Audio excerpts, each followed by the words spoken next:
Hello students, कैसे हैं आप लोग। इस साल 10th में आके कैसा लग रहा है आप लोगों को। आशा करता हूँ बहुत अच्छा लग रहा होगा। थोड़ा एक्साइटमेंट भी है, थोड़ा डर भी है, क्योंकि इस साल बोर्ड के एग्ज़ाम होने वाले हैं आप लोगों के लिए।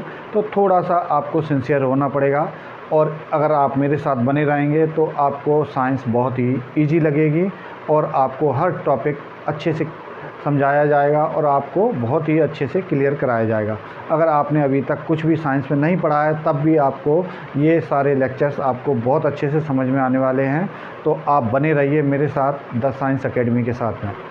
तो आज अपन लोग पढ़ेंगे रेडॉक्स रिएक्शंस। रेडॉक्स रिएक्शंस क्या होती है? वो सारी केमिकल रिएक्शंस जिसमें ऑक्सीडेशन और रिडक्शन साथ में होते हैं। एक ही केमिकल रिएक्शंस में ऑक्सीडेशन और रिडक्शन साथ में होते हैं, उस केमिकल रिएक्शंस को बोला जाता है रेडॉक्स रिएक्शन।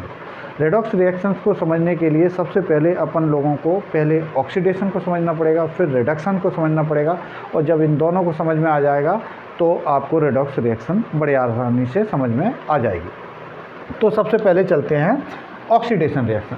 ऑक्सीडेशन क्या होता है?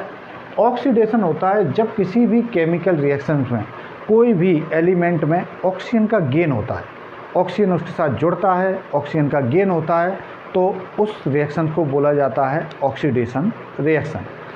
ऑक्सीजन का गेन होता है, पहली कंडीशन है। दूसरी कंडीशन है कि हाइड्रोजन का लॉस हो जाए। अगर उसी रिएक्शंस में हाइड्रोजन का लॉस होता है तो उस रिएक्शंस को बोला जाता है ऑक्सीडेशन रिएक्शन।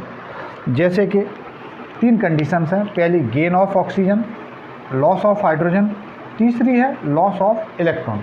अगर कोई भी एलिमेंट है उससे इलेक्ट्रॉन का लॉस होता है तो भी उस रिएक्शंस को ऑक्सीडेशन रिएक्शन माना जाता है। तो इसके लिए 2 एग्जांपल लिए हैं। पहला है मैग्नीशियम और ऑक्सीजन की रिएक्शंस होती है। मैग्नीशियम जब ऑक्सीजन के साथ रिएक्ट करता है तो मैग्नीशियम ऑक्साइड बनाता है।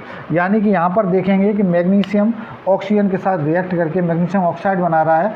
तो इस जो रिएक्टेंट आपस में रिएक्ट करके जो प्रोडक्ट बना रहे हैं, तो प्रोडक्ट में मैग्नीशियम में ऑक्सीजन का गेन हो रहा है।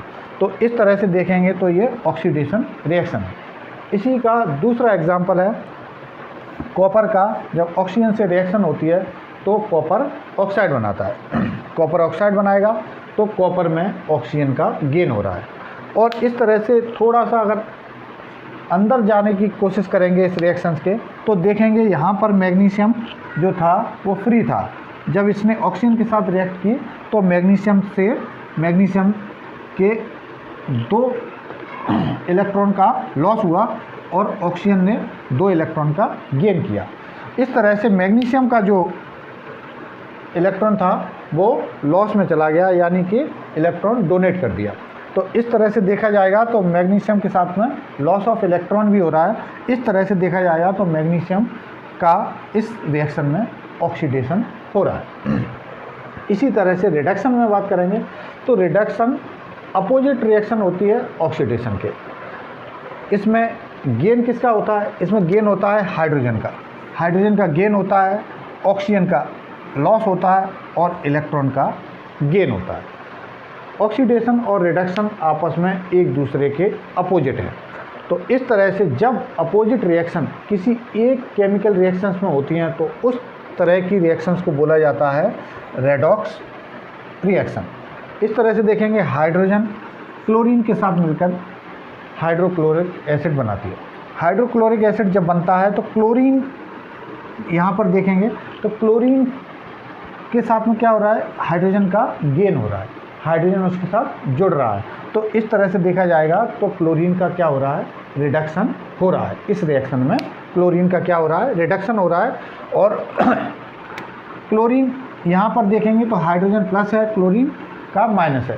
तो माइनस मतलब क्लोरीन ने 1 इलेक्ट्रॉन हाइड्रोजन से लिया है और हाइड्रोजन ने 1 इलेक्ट्रॉन क्लोरीन को दिया है। इस तरह से देखा जाएगा तो क्लोरीन का क्या हो रहा है? यहाँ पर रिडक्शन हो रहा है, क्योंकि गेन ऑफ इलेक्ट्रॉन भी हो रहा है और गेन ऑफ हाइड्रोजन भी हो रहा है। इस तरह से अपन देखेंगे ये ऑक्सीडेशन और रिडक्शन को। ऑक्सीडेशन और रिडक्शन अगर आप लोगों को ईजिली समझ में आ गई तो रेडॉक्स समझना बहुत आसान हो जाएगा। तो फिर से बता देते हैं ऑक्सीडेशन में gain of oxygen, loss of hydrogen. Mainly आपको ये दो चीज़ें ध्यान रखनी है। और रिडक्शन में गेन ऑफ हाइड्रोजन और लॉस ऑफ ऑक्सीजन। इस तरह से अब एक एग्जांपल लेते हैं रेडॉक्स रिएक्शंस का।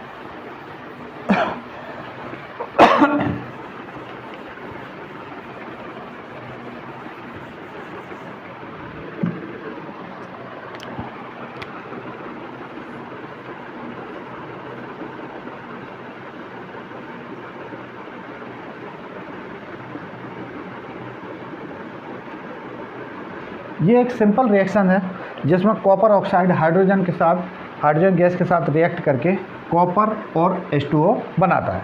तो इस रिएक्शन में देखेंगे कि जो कॉपर है, कॉपर से ऑक्सीजन का क्या हो गया, लॉस हो गया, यानी कि कॉपर का यहाँ पर क्या हो गया, रिडक्शन हो गया, कॉपर का रिडक्शन हो गया। इसी तरह से हाइड्रोजन में ऑक्सीजन का गेन हो गया है, हाइड्रोजन में ऑक्सीजन का गेन हो गया। तो ये रिएक्शन ऑक्सीडेशन रिएक्शन हो गई। इस तरह से देखेंगे तो एक सिंगल रिएक्शन में ऑक्सीडेशन भी हो रहा है और रिडक्शन भी हो रहा है। इस तरह से ये रिएक्शन ऑक्सीडेशन रिडक्शन दोनों साथ में है, इसलिए इस रिएक्शन को बोला जाएगा रेडॉक्स रिएक्शन। इसी तरह से दूसरी रिएक्शन देखते हैं। जिंक ऑक्साइड है, कार्बन से रिएक्ट करके जिंक और कार्बन मोनोऑक्साइड बनाता है। इस तरह से देखेंगे कि जिंक से ऑक्सीजन का लॉस हो रहा है, यानी कि जिंक का रिडक्शन हो रहा है, और कार्बन में ऑक्सीजन का गेन हो रहा है, तो कार्बन का ऑक्सीडेशन हो रहा है। इस तरह से रिडक्शन और ऑक्सीडेशन दोनों एक ही केमिकल रिएक्शन में प्रेजेंट हैं, इसलिए इस रिएक्शन को बोला जाएगा रेडॉक्स रिएक्शन। आशा करता हूँ बहुत अच्छे से आपको समझ में आया होगा, और आगे भी आप वीडियो के साथ बने रहिए। आप मेरे चैनल को सब्सक्राइब कीजिए, द साइंस एकेडमी, और इसी तरह से आपको सारी केमिकल रिएक्शंस समझ में आ जाएंगी। Thank you.